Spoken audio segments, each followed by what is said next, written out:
നമസ്കാരം. US. Department of homeland security പുറപ്പെടുവിച്ച പുതിയ നിയമമനുസരിച്ച് വിദേശ വിദ്യാർത്ഥികൾക്ക് രാജ്യത്ത് തങ്ങാൻ അനുവദിച്ചിരുന്ന ഡ്യൂറേഷൻ ഓഫ് സ്റ്റാറ്റസ് രീതി നിർത്തലാക്കുകയാണ്. പഠനം പൂർത്തിയാക്കുന്നതുവരെ രാജ്യത്ത് തുടരാൻ അനുവാദം നൽകിയിരുന്ന ഈ പഴയ രീതിക്ക് പകരം ഇനി പരമാവധി 4 വർഷത്തെ നിശ്ചിത കാലാവധിക്കുള്ളിൽ പ്രവേശന അനുമതിയാകും ലഭിക്കുക. ഈ കാലാവധി കഴിഞ്ഞാൽ വിസ ദീർഘിപ്പിക്കുന്നതിനായി പ്രത്യേകം അപേക്ഷ നൽകേണ്ടി വരും. പുതിയ നിയമം സെപ്റ്റംബർ 15 മുതൽ പ്രാബല്യത്തിലാകും. നിലവിൽ അമേരിക്കയിൽ പഠിക്കുന്ന അന്താരാഷ്ട്ര വിദ്യാർത്ഥികൾ DS വ്യവസ്ഥയിലാണ് തുടരുന്നത്.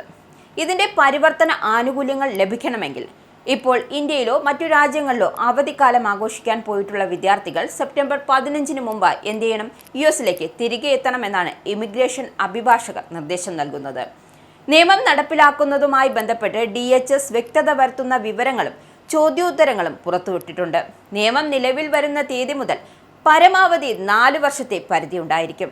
ഈ സംരക്ഷണം ലഭിക്കണമെങ്കിൽ സെപ്റ്റംബർ 15 വിദ്യാർത്ഥി ഭൗതികമായി US ഉണ്ടായിരിക്കണം. ഇതാണ് അഭിഭാഷകർ വ്യക്തമാക്കുന്നത്.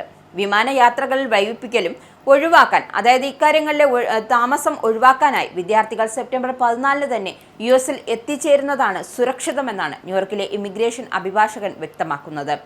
immigration.com managing attorney Rajeev S. ഖന്നയും ഈ നിർദ്ദേശത്തെ പിന്തുണയ്ക്കുന്നുണ്ട്.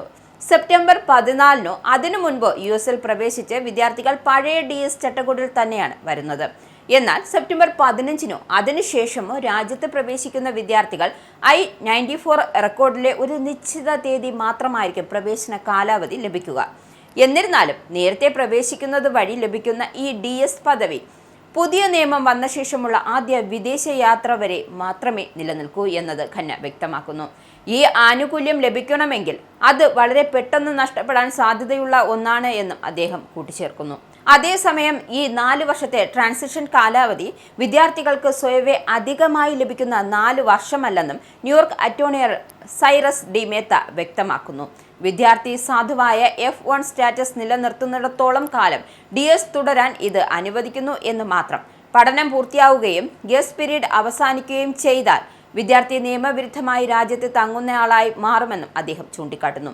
പുതിയ നിയമം പ്രാബല്യത്തിൽ വന്ന ശേഷം വിദേശത്തേക്ക് യാത്ര ചെയ്യുകയും പിന്നീട് തിരികെ എത്തുകയും ചെയ്യുന്ന വിദ്യാർത്ഥികൾക്ക് ഫോം I-20 അടിസ്ഥാനമാക്കി പുതിയ നിശ്ചിത സമയപരിധിയോടെ പ്രവേശനമാവും ലഭിക്കുക. ഇതിനൊപ്പം തന്നെ 30 ദിവസത്തെ ഗ്രേസ് പീരീഡും അനുവദിക്കും. ഒരു വിദേശ വിദ്യാർത്ഥി US വിദ്യാഭ്യാസ സ്ഥാപനത്തിൽ മുഴുവൻ സമയം പഠനത്തിന് യോഗ്യത നേടിയിട്ടുണ്ട് എന്ന് സാക്ഷ്യപ്പെടുത്തുന്ന ഔദ്യോഗിക രേഖയാണ് ഫോം I-20. പുതിയ നിയമത്തിലെ I-20 പ്രോഗ്രാം അവസാന തീയതി, അതായത് ഇതിലെ പ്രോഗ്രാം അവസാന തീയതി കൂടുതൽ പ്രാധാന്യമർഹിക്കുകയും ചെയ്യുന്നു. അതായത് സെപ്റ്റംബർ 15 ശേഷം പ്രവേശിക്കുന്നവർക്ക് ഈ തീയതി വരെ ആയിരിക്കും തിരികെ തങ്ങാനുള്ള അനുമതി ലഭിക്കുക. സെപ്റ്റംബർ 15 ശേഷം രാജ്യത്തിന് പുറത്തു പോകുന്ന വിദ്യാർത്ഥികൾക്ക് അവരുടെ DS പദവി 60 ദിവസത്തെ ഗ്രേസ് പീരീഡും നഷ്ടപ്പെടും. ഉദാഹരണത്തിന് ക്രിസ്മസ് അവധിക്ക് ശേഷം തിരികെ എത്തുന്ന വിദ്യാർത്ഥികൾക്ക് ഒരു നിശ്ചിത തീയതിക്കുള്ളിൽ 30 ദിവസത്തെ ഗ്രേസ് പീരീഡ് മാത്രമേ ലഭിക്കൂ എന്ന് വ്യക്തമാക്കുകയാണ്. ഇങ്ങനെ നിശ്ചിത സമയപരിധി കഴിഞ്ഞും 30 ദിവസത്തിൽ കൂടുതൽ നിയമവിരുദ്ധമായി തുടർന്നാൽ വിദ്യാർത്ഥികൾക്ക് 3 മുതൽ 10 വർഷം വരെ US പ്രവേശിക്കുന്നതിന് വിലക്ക് നേരിടേണ്ടി വന്നേക്കാം എന്നാണ് പുതിയ നിയമത്തിൽ വരുന്നത്. എന്തായാലും പുതിയ നിയമം മലയാളി വിദ്യാർത്ഥികളെ സംബന്ധിച്ചിടത്തോളം പണിയാകുമെന്ന കാര്യത്തിൽ യാതൊരുവിധ സംശയവുമില്ല.